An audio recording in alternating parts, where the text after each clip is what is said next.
News ಲಂಚ್ಗೆ ಮತ್ತೆ ಸ್ವಾಗತ. ಕೆಂಗೇರಿಯ ಶಾಲೆಗೆ ಬಾಂಬ್ ಬೆದರಿಕೆ ಕರೆ ಬಂದಿದೆ. ಕವಿತಾ ಎಂಬಾಕೆ ಈ ಬಾಂಬ್ ಬೆದರಿಕೆ ಕರೆಯನ್ನ ಮಾಡಿದ್ದಾಳೆ. ಆದರೆ ಆ ಕವಿತಾ ಎಂಬಾಕೆ ಯಾರು ಅನ್ನೋದ್ರ ಬಗ್ಗೆ ಇನ್ನೂ ಮಾಹಿತಿಯಷ್ಟೇ ಸಿಗಬೇಕಾಗಿದೆ. ಪೊಲೀಸರು ಈಗಾಗಲೇ ಸ್ಥಳಕ್ಕೆ ಆಗಮಿಸಿ ಹೆಚ್ಚಿನ ತನಿಖೆಯನ್ನ ಆರಂಭಿಸಿದ್ದಾರೆ. SJR ಶಾಲೆಯಲ್ಲಿ ಈ ಬಾಂಬ್ ಕರೆ ಬಂದಿದೆ. ಬಾಂಬ್ ಕರೆ ಸ್ವೀಕರಿಸಿದವರ ಜೊತೆ ನಮ್ಮ ಪ್ರತಿನಿಧಿ ಚಿಟ್ ಚಾಟ್ ಮಾಡಿದ್ದಾರೆ. ಬನ್ನಿ ಅವರು ಏನೆಲ್ಲ ಮಾಹಿತಿ ಕೊಡ್ತಾರೆ ನೋಡೋಣ. ಕೆಂಗೇರಿ ಉಪನಗರದಲ್ಲಿರುವ SJRC ಪ್ರಾಥಮಿಕ ಪಾಠಶಾಲೆಗೆ ಇವತ್ತು ಬೆಳಗ್ಗೆ ಒಂದು ಕರೆ ಬರುತ್ತೆ. ಒಂದು ಕವಿತಾ ಅನ್ನೋ ಒಂದು ಹೆಣ್ಮಗಳು ಒಂದು ಕರೆ ಮಾಡಿ ನಿಮ್ಮ ಶಾಲೆಯನ್ನ ಸ್ಫೋಟ ಮಾಡ್ತೀವಿ ಅಂತ ಹೇಳಿದ್ರೆ ಆ ಕರೆಯನ್ನ ರಿಸೀವ್ ಮಾಡಿದಂತ ನವಿ ಏನಿದ್ದಾರೆ ಇವರು ನಮ್ಮ ಜೊತೆ ಇದ್ದಾರೆ. ಇವರು ಆ ಕರೆಯ ಬಗ್ಗೆ ಮಾತಾಡ್ತಾರೆ. ಮೇಡಮ್ ಹೇಳಿ ಮೇಡಮ್, ಎಷ್ಟು ಗಂಟೆಗೆ ಬಂತು? ಅವ್ರು ಯಾರು ನಿಮ್ಗೆ ಕರೆ ಮಾಡಿದ್ದು? ಅರೌಂಡ್ 11:40 ಒಂದು ಕಾಲ್ ಬಂತು ಸರ್. ಹೆಸರು ಕವಿತಾ ಅಂತ ಒಬ್ರು ಲೇಡಿ ಕಾಲ್ ಮಾಡಿದ್ದು. ಸೊ ಏನು ಅಂತ ಕೇಳಿದ್ದಕ್ಕೆ ಈ ತರ ನಿಮ್ಮ ಸ್ಕೂಲಲ್ಲಿ ಬಾಂಬ್ ಇದೆ ಅಂತ ನನಗೆ ಮೆಸೇಜ್ ಬಂದಿದೆ ಅಂತ ಹೇಳಿದ್ರು. ಅದಕ್ಕೆ ನಾವು ಹೇಳಿದ್ವಿ, ಇಲ್ಲ ನೀವು ಪೊಲೀಸ್ ಸ್ಟೇಷನ್ಗೆ ಕಾಲ್ ಮಾಡಬೇಕಲ್ವಾ, ನಮ್ಗೆ ಕಾಲ್ ಮಾಡಿದ್ರೆ ಅವ್ರು ಬಂದು ವಿಚಾರಿಸ್ತಾರೆ ಅಂತ ಹೇಳಿದ್ವಿ. ಇಲ್ಲ ನನಗೆ ಇದು ಕನ್ಫರ್ಮ್ ಮೆಸೇಜ್ ಬಂದಿದೆ, ನಮ್ಮ ಹತ್ರ ಸ್ಕೂಲ್ ನಂಬರ್ ಇದ್ದಿದ್ದು, ಅದಕ್ಕೆ ಸ್ಕೂಲ್ಗೆ ಕಾಲ್ ಮಾಡಿದ್ದೀವಿ ಅಂತ ಅಂದರು. ಸೊ ನಿಮ್ಮ ಕಾಂಟ್ಯಾಕ್ಟ್ ನಂಬರ್ ಕೊಡಿ, ನಾವು ಕಾಂಟ್ಯಾಕ್ಟ್ ಮಾಡ್ತೀವಿ ಅನ್ನೋದಕ್ಕೆ ನಮ್ದು ಯಾವುದು ಕಾಂಟ್ಯಾಕ್ಟ್ ನಂಬರ್ ಇಲ್ಲ, ಬಟ್ ಇದು ಕನ್ಫರ್ಮ್ ಮೆಸೇಜ್, ನೀವು ದಯವಿಟ್ಟು ಆಕ್ಷನ್ ತಗೊಳ್ಳಿ ಅಂತ ಹೇಳ್ಬಿಟ್ಟು ಫೋನ್ ಡಿಸ್ಕನೆಕ್ಟ್ ಮಾಡ್ಬಿಟ್ಟು. ಮೇಡಮ್ ಅವರು ಮಾತಾಡಿದ್ರೆ ಗತ್ತು ನೋಡಿದ್ರಲ್ಲ, ಅದು ಯಾವ ರೀತಿ ಅಂದ್ರೆ ಸೀರಿಯಸ್ ಆಗಿ ಹೇಳ್ದಂಗಿತ್ತ ಅಥವಾ ಏನಾದ್ರು ಒಂದು ಉಡಾಫೆ ರೀತಿ ಮಾತಾಡಂಗಿತ್ತು? ಇಲ್ಲ, ಒಂಥರ ಸ್ವಲ್ಪ ಹೆದರ್ಸಕ್ ಮಾಡ್ದಂಗಿತ್ತು ಸರ್. ಅದು ಅಷ್ಟು ನಮಗೆ ಕಾನ್ಫಿಡೆಂಟ್ ಕಾಲ್ ಅನ್ಸ್ಲಿಲ್ಲ. ಸೊ ಹೆದರ್ಸಕ್ಕೆ ಮಾಡ್ದಾಗಿತ್ತು. ಮತ್ತೆ ಫ್ಲೂಯೆಂಟ್ ಆಗಿ ಇಂಗ್ಲಿಷ್ ಅಲ್ಲೇ ಮಾತಾಡಿದ್ದು. ಆ ಲೇಡಿ ಕನ್ನಡದಲ್ಲಿ ಮಾತಾಡಿಲ್ಲ, ಫುಲ್ ಇಂಗ್ಲಿಷ್ ಅಲ್ಲೇ ಮಾತಾಡಿದ್ದು. ಎಷ್ಟು ಸತಿ ಕಾಲ್ ಮಾಡಿದ್ರು ಮೇಡಮ್? ಮೊದಲನೇ ಸತಿ ಕಾಲ್ ಮಾಡಿ ಆ ರೀತಿ ಹೇಳ್ತಾರಲ್ಲ, ಎರಡನೇ ಸತಿ ಫೋನ್ ಮಾಡಿ ಮತ್ತೆ ಬೇರೆ ಏನು ಹೇಳಿದ್ರು? ಎರಡನೇ ಸತಿ ಕಾಲ್ ಮಾಡಿದಾಗ ಅವ್ರು ಸರ್ ಪಿಕ್ ಮಾಡಿದ್ದು ಕಾಲ್. ಸೊ ಈ ತರ ನಿಮ್ ಮಕ್ಕಳಿಂದ ಸ್ಕೂಲಿಂದ ಕಿಡ್ನಾಪ್ ಆಗ್ತಾರೆ ಮಕ್ಕಳು ಅಂತ ಮೆಸೇಜ್ ಬಂದಿದೆ ನಮಗೆ ಅಂತ ಹೇಳಿದ್ರು. ಅವಾಗ ಈ ಸಬ್ ಇನ್ಸ್ಪೆಕ್ಟರ್ ಎಲ್ಲ ಇಲ್ಲೇ ಇದ್ರು. ಅವ್ರು ಕಾಲ್ ಕೊಡಿ ಅಂತ ಕೇಳಿದ್ರು. ಅವ್ರು ಕಾಲ್ ಕೊಡೋಷ್ಟ್ರಲ್ಲಿ ಕಾಲ್ ಡಿಸ್ಕನೆಕ್ಟ್ ಮಾಡ್ಬಿಟ್ರು. ಆ ವಾಯ್ಸ್ ಕೇಳಿದಿರಲ್ಲ, ಈ ಹಿಂದೆ ಯಾವತ್ತನ್ನ ಕೇಳಿದ್ರು ಅಥವಾ ಇಂಟೆನ್ಷನ್ ಏನಾದ್ರು ಮಾಡಿದಾರ? ಅದು ಗೊತ್ತಿಲ್ಲ ಸರ್, ನಮ್ಗೇನೋ ಐಡಿಯಾ ಇಲ್ಲ. ಯಾಕಂದ್ರೆ ನಾವು ಇದುವರೆಗೂ ಆ ವಾಯ್ಸ್ ಎಲ್ಲ ಕೇಳಿಲ್ಲ. ಇಂಟೆನ್ಷನಲ್ ಆಗಿ ಮಾಡಿರ್ಬೋದೋ ಏನೋ, ನಮಗೂ ಕರೆಕ್ಟ್ ಆಗೇನೋ ಗೊತ್ತಿಲ್ಲ ಸರ್. ಓಕೆ ಮೇಡಮ್, ಕಾಲ್ ಬಂದಾದ್ಮೇಲೆ ನೀವು ಏನ್ ಮಾಡಿದ್ರಿ? ಪೊಲೀಸರಿಗೆ ಮಾಹಿತಿ ಕೊಟ್ರ ಅಥವಾ ನಿಮ್ಮ ಮೇಲಾಧಿಕಾರಿಗಳು ಅವರು ಮಾಹಿತಿ ಕೊಟ್ಟರು? ಹೈಯರ್ ಅಫಿಷಿಯಲ್ಸ್ ಮೆಸೇಜ್ ಕೊಟ್ವಿ. ಅವ್ರು ಟೆಲಿಫೋನ್ ಎಕ್ಸ್ಚೇಂಜ್ಗೆ ಪೊಲೀಸ್ನವ್ರಿಗೆ ಎಲ್ಲ ಕಾಂಟ್ಯಾಕ್ಟ್ ಮಾಡಿ ಆ ನಂಬರ್ ಕೂಡ ಟ್ರೇಸ್ ಮಾಡ್ತಾ ಇದ್ದಾರೆ. ಮತ್ತೆ ಪೊಲೀಸ್ನವರು ಬಂದು ಎಲ್ಲ ಏನೇನು ಅದಕ್ಕೆ ಆಕ್ಷನ್ಸ್ ತಗೋಬೇಕು ಅದನ್ನ ಇದು ಮಾಡ್ತಾ ಇದ್ದಾರೆ ಸರ್. ಮಕ್ಕಳೆಲ್ಲ ಹೊರಗೆ ಕಳಿಸಿ ಇಲ್ಲೆಲ್ಲ ಏನ್ ಮಾಡ್ಬೇಕು ಅದನ್ನ ಮಾಡ್ತಾ ಇದ್ದಾರೆ. ಅಂದ್ರೆ ಇದು ಮಕ್ಕಳು ಇಲ್ಲಿ ಎಷ್ಟು ಜನ ಇಲ್ಲಿ ಒಟ್ಟು ಎಷ್ಟು ಜನ ಮಕ್ಕಳು ಓದ್ತಾ ಇದಾರೆ? ಅವ್ರ ಪೇರೆಂಟ್ಸ್ ಏನಾದ್ರು ಈ ಮಾಹಿತಿ ಕೊಟ್ರ ಅಥವಾ ಅವ್ರಿಗೆ ರಜೆ ಗೀಜೆ ಕೊಟ್ರ ಮಕ್ಕಳಿಗೆ? ಇಲ್ಲ ಇನ್ನೂವರೆಗೂ ಕೊಟ್ಟಿಲ್ಲ ಸರ್. ಇವಾಗ ಇನ್ನೂ ಡಿಕ್ಲೇರ್ ಮಾಡ್ಬೇಕಂತಿದ್ದಾರೆ, ಬಟ್ ಇದುವರೆಗೂ ರಜೆ ಕೊಟ್ಟಿಲ್ಲ.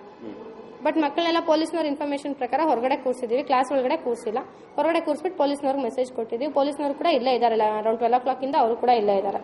ಓಕೆ ಮೇಡಮ್, ಈ ಹಿಂದೆ ಯಾವತ್ತಾದ್ರೂ SJRC ಸ್ಕೂಲ್ಗೆ ಏನಾದ್ರು ಇಂಥ ಒಂದು ಕಾರ್ಯಗಳು ಬಂದಿದ್ವಾ? ಇಲ್ಲ, ನಮ್ಮ ಸ್ಕೂಲ್ಗೆ ಇದುವರೆಗೂ ಬಂದಿಲ್ಲ ಸರ್. ಇದೆ ಫಸ್ಟ್ ಕಾಲ್.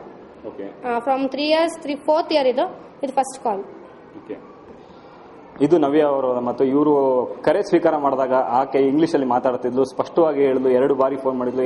ಮೊದಲನೇ ಬಾರಿ ಫೋನ್ ಮಾಡಿದಾಗ ಕೂಡ ನಿಮ್ಮ ಸ್ಕೂಲ್ನಲ್ಲಿ ಬಾಂಬ್ ಇಡಲಾಗಿದೆ ಅನ್ನೋ ಒಂದು ಮಾಹಿತಿ ನಮಗಿದೆ ಅಂತ ಹೇಳಿದ್ರು. ಮತ್ತೊಮ್ಮೆ ಮಾಡಿದಾಗ ನಿಮ್ಮ ಶಾಲಾ ಮಕ್ಕಳನ್ನ ಕಿಡ್ನಾಪ್ ಮಾಡ್ತೀವಿ ಅಂತ ಹೇಳಿದ್ರು. ಈ ಎರಡೂ ಒಂದು ಹೇಳಿಕೆಗಳು ಕೂಡ ಸಾಕಷ್ಟು ಕುತೂಹಲ ಕಳುವೆ. ಯಾಕಂದ್ರೆ ಎಷ್ಟೇ ಆಗಲೂ ಕೂಡ ಇಂಥ ಒಂದು ಸನ್ನಿವೇಶದಲ್ಲಿ ಯಾರು ಕೂಡ ನೆಗ್ಲೆಕ್ಟ್ ಮಾಡಲ್ಲ. ಈ ಹಿನ್ನೆಲೆಯಲ್ಲಿ ಕೆಂಗೇರಿ ಇನ್ಸ್ಪೆಕ್ಟರ್ ಸತ್ಯನಾರಾಯಣ ಅವರು ಮತ್ತು ಅವ್ರ ಸ್ಟಾಫ್ ಜೊತೆಗೆ ಈಗಾಗಲೇ ಬಂದು ಪರಿಶೀಲನೆ ಮಾಡ್ತಾ ಇದ್ದಾರೆ. ಬಾಂಬ್ ಎಲ್ಲಿದೆ ಅನ್ನೋದು ಕೂಡ ಈಗಾಗಲೇ ಸ್ಪಷ್ಟವಾಗಿ ಪೊಲೀಸರಿಗೆ ಗೊತ್ತಾಗ್ತಿಲ್ಲ. ಈಗಾಗಲೇ ಬಾಂಬ್ ನಿಷ್ಕ್ರಿಯ ದಳ ಅವರೆಲ್ಲರೂ ಕೂಡ ಬಂದು ಪರಿಶೀಲನೆ ಮಾಡ್ತಾ ಇದ್ದಾರೆ. ಇದೊಂದು ಮೇಲ್ನೋಟಕ್ಕೆ ನೋಡ್ತಾ ಇದ್ರೆ ಬಹುಶಃ ಇದೊಂದು ಹುಸಿ ಕರೆ ಅಂತ ಗೊತ್ತಾಗ್ತಿದೆ. ಕ್ಯಾಮರಾಮನ್ ಅಲ್ಲಿ ಜೊತೆ ರವಿಕುಮಾರ್, ಸುವರ್ಣ ನ್ಯೂಸ್, ಬೆಂಗಳೂರು.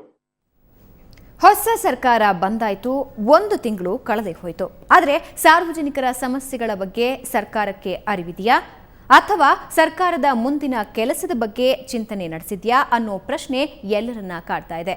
ಈ ಎಲ್ಲಾ ಪ್ರಶ್ನೆಗಳಿಗೆ ಉತ್ತರ ಒದಗಿಸೋದಕ್ಕೆ ನಮ್ಮ ಬೆಂಗಳೂರು ಪ್ರತಿಷ್ಠಾನ ಮುಂದಾಗಿದೆ. ಅರೆ ಅದು ಹೇಗೆ ಅಂತೀರಾ? ಇಲ್ಲಿದೆ ನೋಡಿ ಡೀಟೇಲ್ಸ್ ನೋಡ್ತಾ ಒಂದು ಪುಟ್ಟ ಬ್ರೇಕ್ ತಗೊಳ್ಳಿ.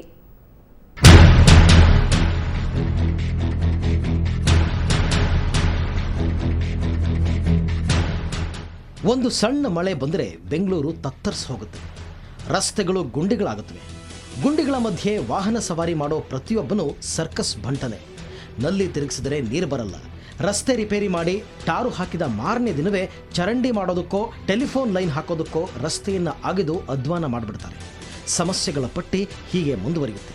ಈ ಎಲ್ಲ ಸಮಸ್ಯೆಗಳಿಗೆ ಪರಿಹಾರ ಹುಡುಕೋದಕ್ಕೆ ಮುಂದಾಗಿದೆ ನಮ್ಮ ಬೆಂಗಳೂರು ಪ್ರತಿಷ್ಠಾನ.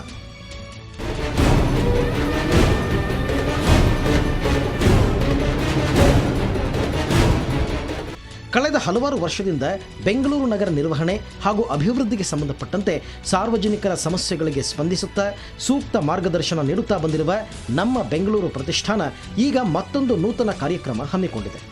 ಇವತ್ತು ಪುರಭವನದಲ್ಲಿ ಬೃಹತ್ ಸಂವಾದ ಕಾರ್ಯಕ್ರಮ ನಡೆಯಲಿದೆ. ಕಾರ್ಯಕ್ರಮದಲ್ಲಿ ಮುಖ್ಯಮಂತ್ರಿ ಸಿದ್ದರಾಮಯ್ಯ ಹಾಗೂ ಒಟ್ಟು 28 ಶಾಸಕರು ಪಾಲ್ಗೊಳ್ಳಲಿದ್ದಾರೆ. ಟೌನ್ ಹಾಲಲ್ಲಿ 3 ಗಂಟೆಯಿಂದ 5 ಗಂಟೆವರೆಗೆ ನಾವು ಸಿಟಿಸನ್ಸ್ ಚಾರ್ಟರನ್ನು ನಮ್ಮ ಆನರಬಲ್ ಚೀಫ್ ಮಿನಿಸ್ಟರ್ ಅವ್ರಿಗೆ ಆಮೇಲೆ 28 ಸಿಟಿ MLAಸ್ಗೆ ಪ್ರೆಸೆಂಟ್ ಮಾಡೋಣ ಅಂತ ಇದ್ದೀವಿ. ನಾವೆಲ್ಲ view come under this platform. ಈಗ NBF RWA ಪ್ಲ್ಯಾಟ್ಫಾರ್ಮ್ ಅಂತ ಏನಂತ ಇದ್ದೀವಿ, ಅದನ್ನು ಮಾಡಿಬಿಟ್ಟು ಇದು ಚಾರ್ಟರನ್ನು ನಾವು ತಯಾರು ಮಾಡಿ ಈಗ ನಾವು ಅದನ್ನು ಪ್ರೆಸೆಂಟ್ ಮಾಡೋಣ ಅಂತ ಇದ್ದೀವಿ. ಗವರ್ನ್ ರೈಟ್, ಗವರ್ನ್ ರೆಸ್ಪಾನ್ಸಿಬಿಲಿಟಿ ಅಂದರೆ ಉತ್ತಮ ಜವಾಬ್ದಾರಿಯುತ ಆಡಳಿತಕ್ಕಾಗಿ ಇದರಲ್ಲಿ ಉತ್ತಮ ಬೆಂಗಳೂರಿಗಾಗಿ ನಾಗರಿಕರ ಪ್ರಣಾಳಿಕೆಯನ್ನು ಪ್ರತಿಷ್ಠಾನ ಮಂಡಿಸಲಿದೆ. ವೈಯಕ್ತಿಕವಾಗಿ ನಾವು ಹೋಗಿ ಒಬ್ರಿಗೊಬ್ಬರು ಭೇಟಿಯಾಗಿ ಮಾತಾಡಲಿಕ್ಕೆ ಸಾಧ್ಯವಾಗಲ್ಲ. ಅದರಿಂದ ಇದೊಂದು ಒಳ್ಳೆ ಪ್ಲ್ಯಾಟ್ಫಾರ್ಮ್ ನಮ್ಮ ಬೆಂಗಳೂರು ಫೌಂಡೇಶನ್ ಅವರು ಮಾಡಿಕೊಟ್ಟಂಥ ಒಂದು ಸಂದರ್ಭದಲ್ಲಿ ನಾವೆಲ್ಲ RWAs ಅವರೆಲ್ಲ ಒಗ್ಗೂಡಿ ಇದನ್ನು ಮಾಡಬೇಕು ಅನ್ನೋದೊಂದು ತುಂಬ ಸುಂದರವಾದ ಒಂದು ಕಾನ್ಸೆಪ್ಟ್ ಅಡಾಪ್ಟ್ ಮಾಡ್ಕೊಂಡಿದ್ದಾರೆ. ಬಹಳ ಖುಷಿ ಆಗುತ್ತೆ. ರಸ್ತೆ ಮತ್ತು ಸಾರಿಗೆ ಸೌಕರ್ಯಗಳ ಸಮಸ್ಯೆ, ನಗರವನ್ನು ಬಾಧಿಸುತ್ತಿರುವ ನೀರಿನ ಬವಣೆ, ರಸ್ತೆ ಮತ್ತು ಟ್ರಾಫಿಕ್ ಸಮಸ್ಯೆಗಳು ಮತ್ತು ಅವುಗಳ ನಿರ್ವಹಣೆಗೆ ಸರ್ಕಾರ ತೆಗೆದುಕೊಳ್ಳಬಹುದಾದ ಕ್ರಮಗಳ ಪಟ್ಟಿಯನ್ನು ಜನಪ್ರತಿನಿಧಿಗಳಿಗೆ ನೀಡುವುದು ಸಂವಾದದ ಉದ್ದೇಶ. ಈ ಸಂವಾದದಲ್ಲಿ 300ಕ್ಕೂ ಹೆಚ್ಚು ನಾಗರಿಕ ಸಂಘಗಳು ಭಾಗಿಯಾಗಲಿವೆ.